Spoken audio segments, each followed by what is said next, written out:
confirming that which they possess. Chapter 2, verse 101. Amazing, it's 101.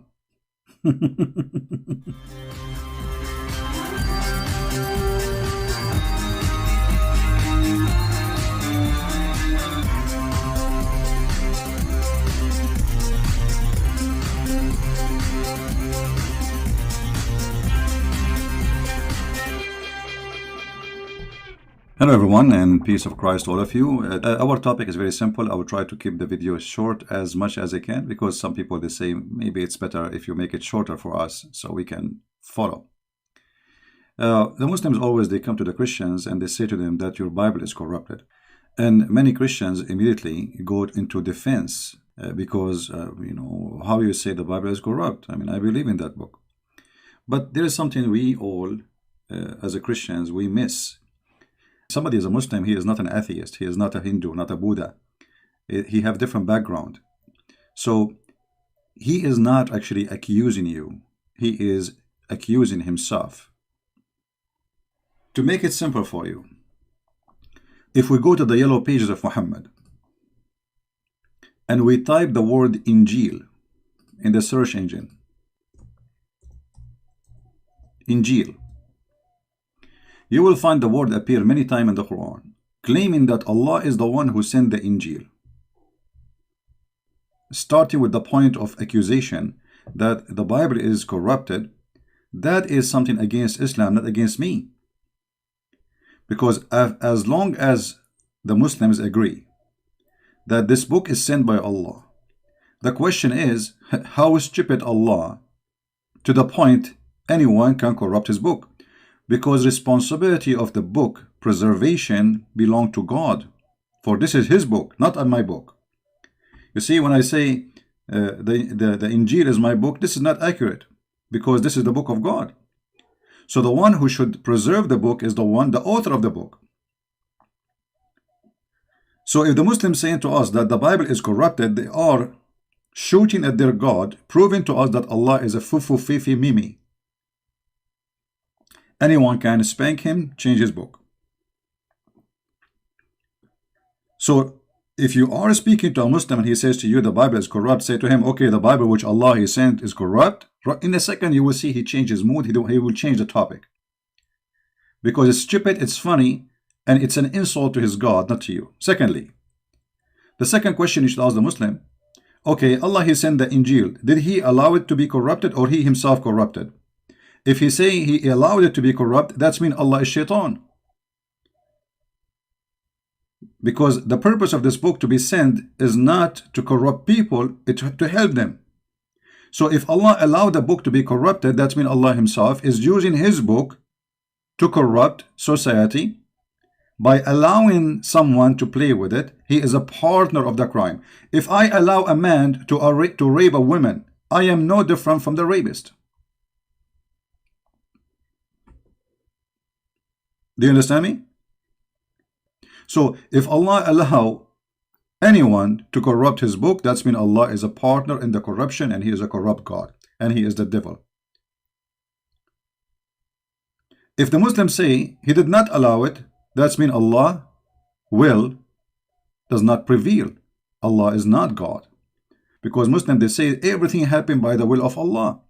And the Quran have tons of verses saying it clearly that even bad things, good things, doesn't matter what it is, it happened only by the will of Allah. All those verses confirming to us that Allah is behind it. Chapter 64, verse number 11 says that no disaster, no bad things happen to you except by the will of Allah. I.e., the decision of Qadr, which means the divine determine. So Allah is the one who prepared. So before Allah he sent the Injil, he prepared a plan to corrupt the Injil. How stupid that is. Are we listening? So listen to this. Before Allah he sent the Isa, and before he gave him the book, he decided that he will send the Isa and he will corrupt his book. Who is the one who decided that? Allah. Do you see it? So when we say Islam officially is a stupid low IQ cult, we mean it. So it's very easy to defeat this stupid cult. It just use their own animation against them. Don't waste yours. You know, the Bible says clearly, you don't throw the jewels under the feet of those who don't respect it. And the purpose of this accusation is just to insult the Bible, because their prophet is not there, except he is the false prophet. Secondly, how in the word Allah he used the word Injil? You know, the Muslims, one of the funny things about Muhammadan, they are like people who repeat the same word, but they don't know what the word means. They keep saying to us that Jesus was sent to Israel. Jesus was sent to Israel. Well, Jesus was sent to Israel. Okay. We agree. Jesus came to his people, but he came for the whole world too. However, if he came to Israel, how his book in the Quran, his name is Injil? I mean, his people are Hebrew. They speak Hebrew. The name of the book is Greek. So imagine I am an Arab, and I am writing a book for the Arab, and my book in Japanese. Because the name of the book is telling you what is the language of the book. The language of the book is Greek. So did Allah send the Injil to the Greek or to the Hebrew? How stupid that is. Muhammad, the author of the Quran, he could not find another name. This is the only name he knew, that they call it Injil, the Greek name. So he decided to use the Injil. But that's mean that the book, all of it, is in a Greek. And that's mean Allah did not send his book to the Hebrew, because the book is in a Greek. The Quran says, listen carefully, the yellow pages of Muhammad says that Allah never sent the book except in the tongue of the people. Chapter 14, verse number 4. We have not sent the messenger except with the language of his people in order to make it clear for them. Very simple, very clear. So the message have to be in the language of the people, to the people, who is the messenger from the people. So based in this verse, Jesus was a Greek person, and his language is a Greek, and he was sent to the Greek.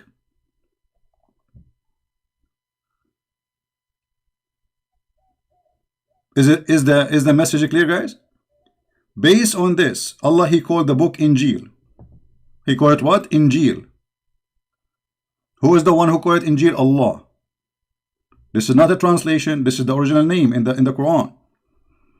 It says here, نزل عليك الكتاب بالحق مصدقا لما بين يديه. And here we have other problem, confirming what is between his hands. How the book is corrupted, you idiot, and yet it says in the Quran, confirming what is between his hands. And look in the Muslim translation, they say, try to fabricate, they say, confirming what came before it. It doesn't say that in Arabic. It doesn't say that, CP. It says confirming what is between his hand. So every single verse in the Quran is stupid to the point will make you dizzy if you are a Muslim, will make you laugh if you are a Christian, will make you love cows if you are a Hindu. Because the cows have way more intellect and intelligence from the one who wrote the Quran.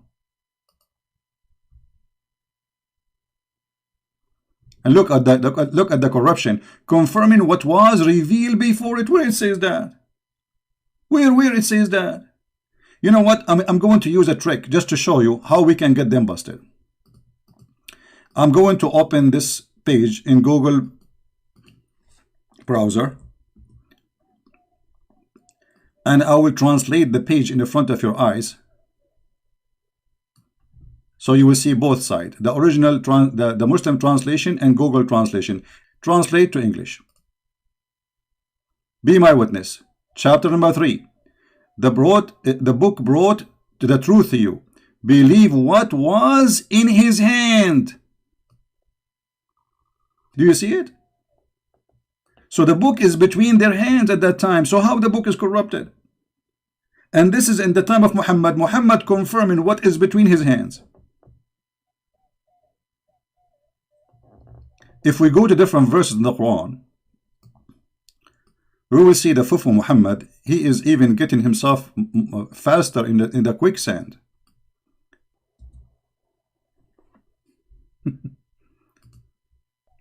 Look at this disaster. I mean, how clear we can make it more than this? Muhammad came and he is confirming what they possess. Do you see it? Even this is the Muslim translation, which is obviously always is a lie. But even with their lies, we got them busted. Confirming that which they possess. Chapter 2, verse 101. Amazing. It's 101. And I want to say one more final point, because we said we will make the video shorter. If we go in the hadith, we will find Muhammad taking oath in the Torah, proving to us again that Muhammad is a fraud. This is Muhammad, and this is an accepted, correct hadith. A group of the Jews, they came to Muhammad asking him about the punishment for fornication. To make the story short, you can read the hadith on your own. It says, the Messenger of Allah, he sat on in a cushion, and he said to them, bring the Torah. And it was then brought. Then he would draw the cushion from beneath him, and he placed the Torah on it, saying, look at this, he's shown respect to the Torah.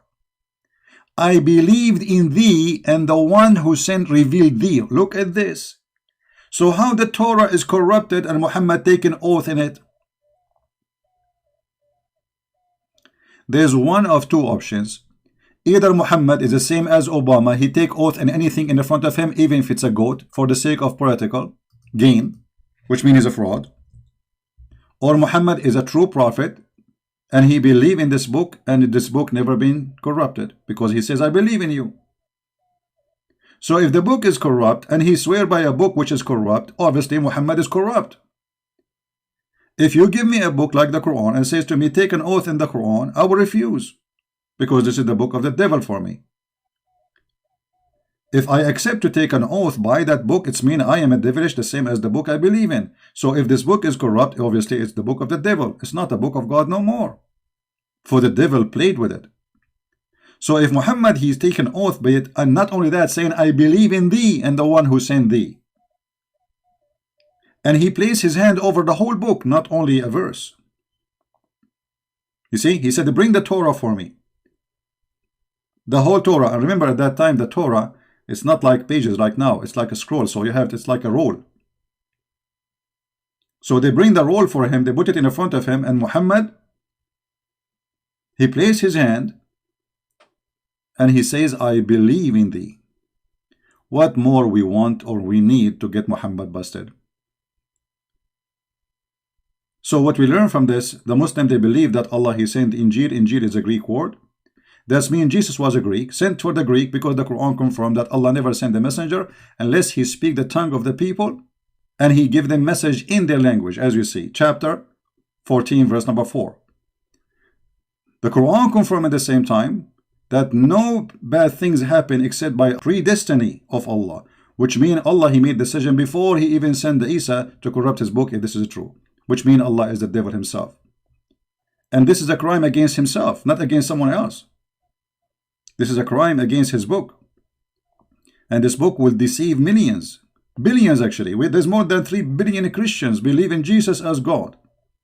So based on this story, the one who allowed the book to be corrupted is Allah, and Allah is the reason for deceiving 3 billion human beings. I mean, the devil, he could not do that. Allah is more powerful than the devil. He is the master of the devil. He is the first devil. In the top of that, the Quran saying clearly in many verses that Allah, he confirmed, Muhammad, he confirmed what is the Christian they possess. But this is contradiction for all what Muslims claim. And Muhammad, he take an oath in it. All those things lead us to one conclusion, that the one who wrote the Quran is an idiot. He changed his words, depend in the situation. So when he is trying to get close to the Jews, he respect the Torah, he gives the Torah, he bow down to the Torah. When he do not need the Jews, he want to kill the Jews, he do not need them no more. So Muhammad is nothing but a fraud, and he changed his God and his religion based in the temperature of the atmosphere around him.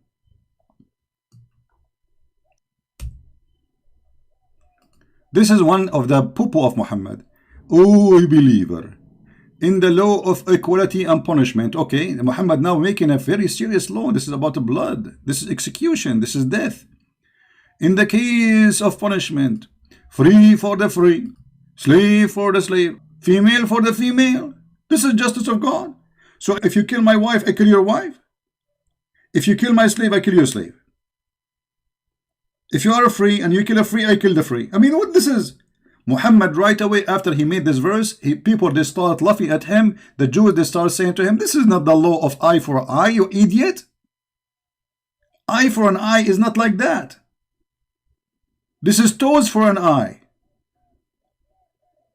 How in the world this man, he thought that this is the law of Moses, which an eye for an eye? So right away Muhammad, he abrogated this verse because they start laughing at him. And this is a very serious law. I mean, this is about the punishment of crimes. How you change it overnight? But because Muhammad is a fraud, he is a dummy. Whatever he say, the Muslim, they say it is yummy. And when you are a dummy, you find it yummy, for you are dummy, and what we can say more. So if a fool like Muhammad can fool you, how fool are you? If a fool like Muhammad can fool you, how fool are you? With this, I finish my video for today. I hope we learn something good. So when the Muslims accuse you of the Bible corruption, don't defend the Bible, just laugh. Show them the verses, says, okay, you are saying to us that the Bible of Allah is corrupt. Ha ha ha ha, stupid idiot. That's mean your God, Allah, cannot be God. For your God, supposedly, he promised nobody can corrupt his book. And we can show tons of verses more. For your God, he said this and that, whatever you explain in the video. Don't defend, don't defend. We do not need to defend this. Those people are talking to themselves, insulting their God. They are not insulting you. They are insulting themselves. They are insulting the intelligence of a human being. For every details in the Quran is against what they say. Use their words against them. Don't use yours. And this is how we spank Muhammad every day. Hard. And then we don't even give him Vaseline to make it heal. So he can suffer, stay red for centuries. Thank you very much for being here. May the Lord bless you. And we see you soon again.